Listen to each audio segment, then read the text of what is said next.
এটা ভীষণ অবাক করা ব্যাপার। এরকম ঘটনা কি করে ঘটতে পারে? তারা জানে যে শিশু, নারী এবং নিরপরাধরা মরছে, তারা জানে সেটা। যে মানুষগুলো আঙুলের খোঁচায় বোম রিলিজ করেছে তারা জানে এসব। তোমাদের কি হৃদয় বলে কিচ্ছু নেই? কি করে তুমি বোমাগুলো ফেলতে পারলে? আমরা এই লজিকটাই বুঝে উঠতে পারি না, রাইট? কারণ আমরা ভাবি আমাদের মতো তাদেরও বিবেক আছে, এজন্যই বুঝে উঠতে পারি না। আমি নিশ্চিত আপনারা সবাই রাফাতে ফেলা বোমাগুলো দেখেছেন। হয়তোবা আপনি দেখেননি, ভিডিওগুলোর দিকে তাকাতেই পারেননি। চতুর্দিকে আগুন জ্বলছে, একটা গণহত্যা চলছে, লোকজন তাদের সন্তানের মৃতদেহ বুকে আগলে রেখেছে। ভীষণ ভয়ানক বিভৎস দৃশ্য। আমরা যে ভিডিওগুলো দেখতেও সাহস পাচ্ছি না, সেই বিভৎসতা বাস্তবে সেখানে ঘটে চলেছে। ভিডিওগুলো দেখা মানুষের মধ্যে বেশি কষ্ট পাচ্ছেন সেই সব ফিলিস্তিনিরা যাদের আত্মীয়রা সেখানে রয়েছে। ভিডিও দেখে মনে প্রশ্ন জাগছে, ওই জ্বলন্ত শরীরগুলোর মধ্যে আমার প্রিয়জন নেই তো? মুখগুলো দেখে প্রিয় মানুষদের চেনার চেষ্টা করছে। দোয়া করছি ইনশাল্লাহ আমার কাছের কেউ এখানে নেই। দৃশ্যগুলো দেখে এত সব উৎকণ্ঠা তাদের মাঝে। কিন্তু দুঃখ পাবেন না, ভয় পাবেন না, হতাশ হয়ে যাবেন না, কারণ দি অর্গানাইজেশন অফ ইসলামিক কোঅপারেশন গতকালকের রাফা আক্রমণের তীব্র নিন্দা জানিয়েছে। হতাশ হবেন না। কেন হতাশ হচ্ছেন? দেখুন, নিন্দা জানানো হয়েছে, এখন সব সমস্যার সমাধান হয়ে যাবে। যা ঘটেছে তাতে অবশ্যই আমরা কষ্ট পাচ্ছি, কিন্তু তার চেয়েও বেশি কষ্ট পেয়েছি মধ্যপ্রাচ্যের তথাকথিত নেতাদের বিশ্বাসঘাতকতায়, চুপ থাকায়, বিশ্বের বড় একটা অংশ আওয়াজ না তোলায়। এটা আমাদের অনেক বেশি কষ্ট দেয়। ইন্টারন্যাশনাল কোর্ট অফ জাস্টিস বলছে আক্রমণ বন্ধ করো। কোর্টের সিদ্ধান্তগুলো একেবারে পরিষ্কার, কিন্তু এখানে বাবা মার বিগড়ে যাওয়া এক সন্তান আছে যে বন্য পশুর মতো বারবার আক্রমণ করেই যাচ্ছে। যদি মধ্যপ্রাচ্যের সব নেতা একসাথে বলতেন আমরা তেল সরবরাহ বন্ধ করছি, আমরা নিষেধাজ্ঞা জারি করলাম, মানে ইসরায়েলের চারপাশের দেশ থেকে আকাশপথ বা সব যোগাযোগে যদি তারা নিষেধাজ্ঞা জারি করত, এমনকি যদি সারা বিশ্ব এক হয়ে বলতো যথেষ্ট হয়েছে, শিশু আর নারী হত্যা বন্ধ করো, নিরীহ মানুষ মরছে অকারণে, যদি সেই বকে যাওয়া সন্তান বলতেই থাকতো আমি থামবই না, আর উত্তরে তারা বলতো ঠিক আছে সমগ্র বিশ্ব তোমার উপর নিষেধাজ্ঞা জারি করছে, তাহলে পরিস্থিতি কেমন দাঁড়াতো বলুন তো? দেখুন, 3 দিনও লাগতো না, হয়তো মাত্র একদিনেই আমরা যুদ্ধবিরতি দেখতে পেতাম। আপনি দেখতে পেতেন ফিলিস্তিনি শিশুরা পার্কে খেলতে শুরু করেছে। আপনি দুঃখ আর কষ্ট ছাড়াই সেই দিনগুলো দেখতে পেতেন। শুধুমাত্র এই ঘোষণা, আমরা নিষেধাজ্ঞা জারি করব। কোনো যুদ্ধ না, কোনো রকেট না, কোনো স্যাংশনেরও প্রয়োজন নেই, শুধু একটা নিষেধাজ্ঞা, আর একদিনেই তারা মানুষ হয়ে যেত। কিন্তু এমনটা হচ্ছে না। কেন?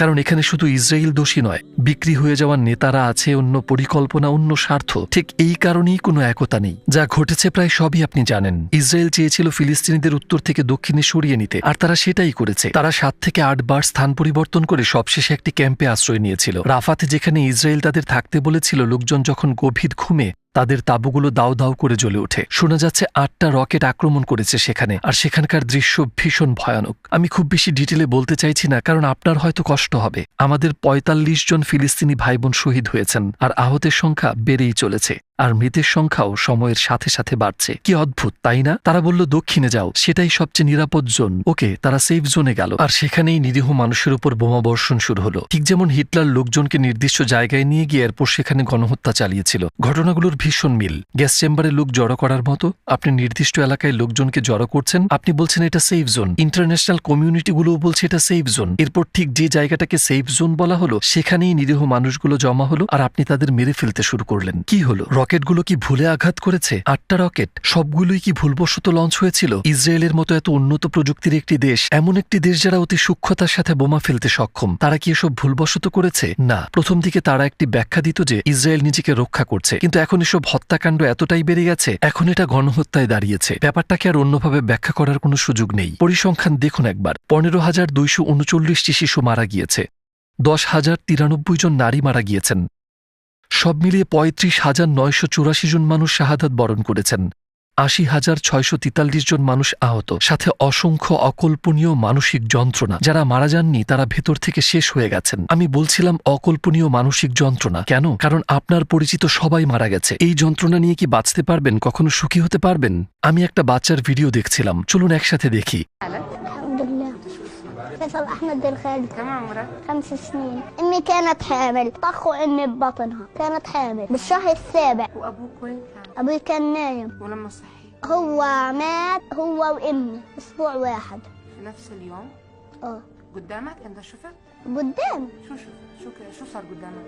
لما احنا طلعنا على الممر جابوهم وطخوهم قدامي. ইনশাল্লাহ তার পুরো পরিবার নিশ্চয়ই জান্নাতে গেছেন। শুধু দেখুন বাচ্চাটির অবস্থা। এটা একদমই হালকাভাবে নেবার মতো কিছু নয়। কথা বলার সময় বাচ্চাটার মুখে কোনো এক্সপ্রেশনই ছিল না, তার আবেগগুলো একেবারেই মরে গেছে।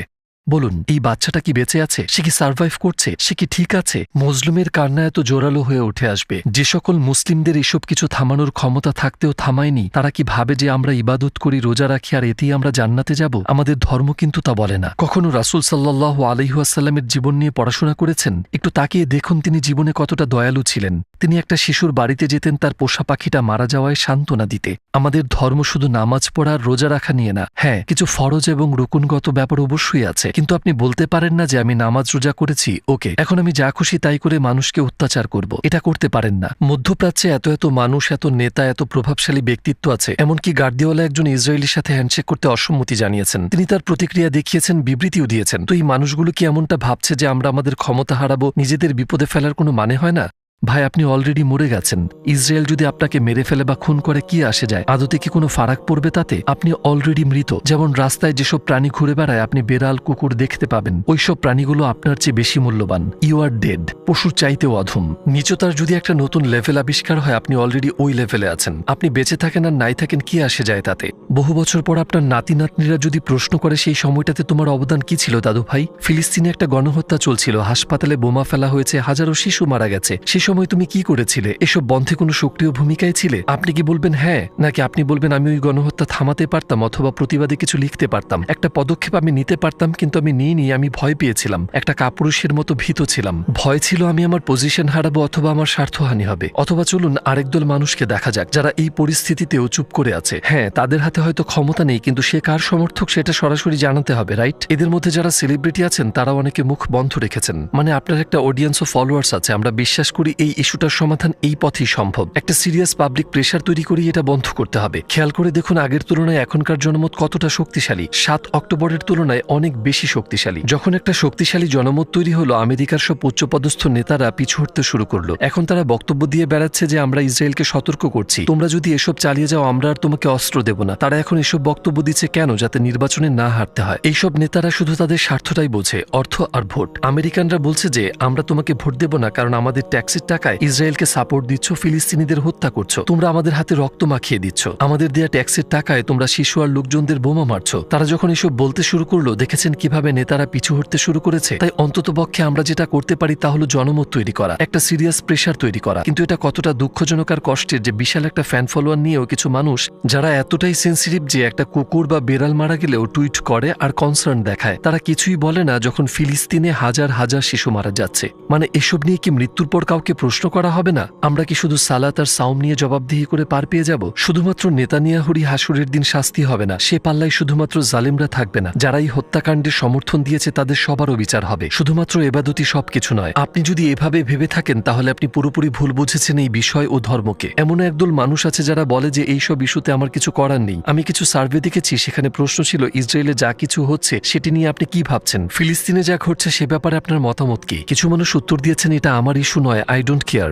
অনেকেই বলেছেন এই ইস্যুতে আমি নিরপেক্ষ। জানিয়ে রাখি ইসরায়েলের সমর্থনকারী কিন্তু অনেক কমে গেছে, কারণ অত্যাচারের মাত্রা এখন ভীষণ আর ভয়ানক হয়ে দাঁড়িয়েছে। এত সবকিছু দেখেও আপনি কিভাবে নিরপেক্ষ থাকতে পারেন? কিভাবে আপনার কিছু আসে যায় না? ওই শিশুগুলোর ধর্মে আপনার কি কিছু আসে যায়? দেখুন, একটি শিশু মারা গেছে, সেখানে 5টি শিশু, 10টি শিশু, 1000 শিশু, 15,000 শিশু মারা গেছে, কিছুই আসে যায় না আপনার? মুসলিম হিসেবে বেড়ে ওঠার পর তারা আল খেল্লার কুফিয়া পড়ে, হয়তো সেগুলো আপনার পছন্দ না, আপনি ঘৃণা করেন, ওকে, এই মানুষগুলোকে সমর্থন করা লাগবে না, ফাইন। হতে পারে আপনি একজন অবিশ্বাসী বা সংশয়বাদী, আপনি একজন মুসলিম হতে পারেন, আপনার ধর্ম যাই হোক না কেন, যদি একজন মানুষ হয়ে এই শিশুদের মৃত্যু আপনার বিবেকে নাড়া না দেয়, আপনি হয়তো জানেন না, কিন্তু ভেতর থেকে আপনি পচে গেছেন। আপনি নিজের আরাম আয়েশ আর স্বার্থের দাস হয়ে গেছেন। কোনো ব্যাপারে আপনার স্বার্থ না থাকলে সেখানে আপনি একটা শব্দ খরচ করেন না। আমি এটাও জানি যে প্রথমে যখন 7ই অক্টোবরের ঘটনাগুলো শুরু হলো, তারা সেগুলোকে এমনভাবে উপস্থাপন করেছিল যে সবকিছুর মূলে হামাস, তারাই শয়তান। ইসরায়েলের অধিকার আছে নিজেদের রক্ষা করার, আরো অনেক কিছু। তারা এটাকে এমনভাবে উপস্থাপন করেছিল যে শুরুতে আসল ব্যাপারটা অনেকেই বুঝে উঠতে পারেনি। তারা হয়তো ভাবছেন প্রথম দিকে যেহেতু আমি কিছু বলিনি এখন ওই ব্যাপারে চুপ থাকবো, কিন্তু এখন সত্যিটা একেবারে পরিষ্কার। তাই আমাদের উচিত নিজেদের সব সংশয়কে পেছনে ফেলে এই ইস্যুতে একমত হওয়া এবং জোরদার জনমত গড়ে তোলা। যদি আপনি নিজের নাতি নাতনিদের বলতে চান যে আমি সঠিক পক্ষই বেছে নিয়েছিলাম, ঠিক এই মুহূর্তে গণহত্যা চলছে, আপনার পক্ষ বেছে নিন প্রিয় ভাই ও বোন।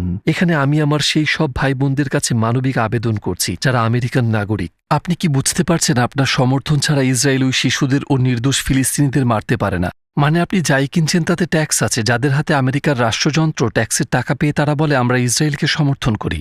চাইলে পরিমাণটা দেখতে পারেন, ছোট সাহায্য নয়, $বিলিয়ন দিচ্ছে তারা সেখানে। যদি আমেরিকা প্রতিবাদ শুরু করে এই গণহত্যা থেমে যাবে। হ্যাঁ, আপনার উদ্দেশ্য হয়তো সৎ, আপনি হয়তো চাননি এসব কিছু ঘটুক, কিন্তু দিন শেষে আপনার ট্যাক্সের টাকা ছাড়া এসব কিছু সম্ভব হতো না। এই কথাগুলো আমি কেন বলছি? আপনি হয়তো নিজেকে অপরাধী ভাবছেন মনে মনে। হ্যাঁ, আপনি হয়তো ভাবছেন আমার উদ্দেশ্য সৎ, আমার কোনো খারাপ উদ্দেশ্য নেই। তাহলে আমি কি করতে পারি? একটা জনমত তৈরি করুন, বলুন আমরা এই গণহত্যার সমর্থন করি না। লিখুন, শেয়ার করুন, আশেপাশের মানুষদের জানান। ইলেকশনের সময় সঠিক মানুষকে ভোট দিন। এই কাজগুলো আপনি করতে পারেন। শেখ উমর সুলেমান একজন ফিলিস্তিনি যিনি আমেরিকায় থাকেন, তার ট্যাক্সের টাকাও কিন্তু এখানে ব্যয় হয়েছে। আমরা বললাম আপনার কেমন লাগছে এটা জেনে যে এই গণহত্যা আপনার ট্যাক্সের টাকাই হচ্ছে। তিনি বললেন নিজেকে অপরাধী লাগে। হ্যাঁ, তার অবশ্যই কোনো খারাপ উদ্দেশ্য নেই, কিন্তু দিন শেষে সেই টাকা এভাবেই খরচ হচ্ছে।